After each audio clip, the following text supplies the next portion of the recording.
Vitet e fundit, fshatrat e bashkisë Pustecit një Uglindje të vendit janë vizituar nga turistë të shumë tuaj, gjë e cila po ndodh edhe këtë vit. Sipas operatorëve turistik, Pusteci krahas bukurive natyrore, ujrave të liçenit të Prespës, ofron edhe një kulinari tradicionale, ku tavat e krapit janë më të kërkuarat. Turistëve në zonën e Prespës janë shtuar dhe shumica vinë nga shtetet e jashtme. Edhe më shumë që pëlqejnë këtu është natyra edhe liçeni.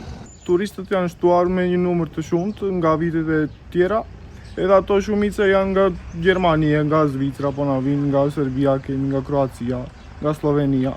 Më tepër është e pëlqyer tava e krapit. Pusteci në këto vitet e fundit e kanë vizituar më shumë të turistë gjerman, francez, madje dhe serb.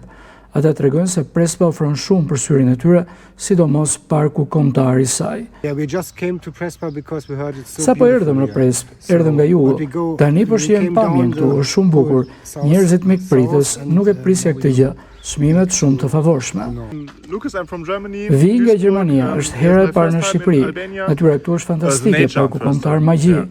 Për të ofruar kushte maksimale për turistët vendases tuaj, sipas kryetarit të bashkisë Palkolevski, ky institucion po ndërton për herë të parë një plazh publik me gjithë kushtet e kërkuara.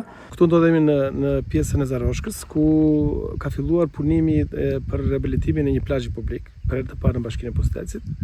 Dhe kjo erdhi si nevojë e shtuar e turistëve, të cilët kohët e fundit kanë filluar që të vizitojnë më shpesh Bashkinë e Pustecit.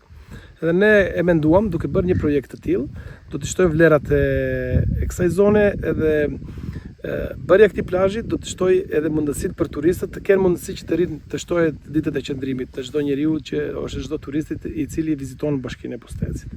Bashkia e Pustecit përbëhet nga 9 fshatra, 7 prej të cilëve lagen nga ujërat e liçenit të Prespës.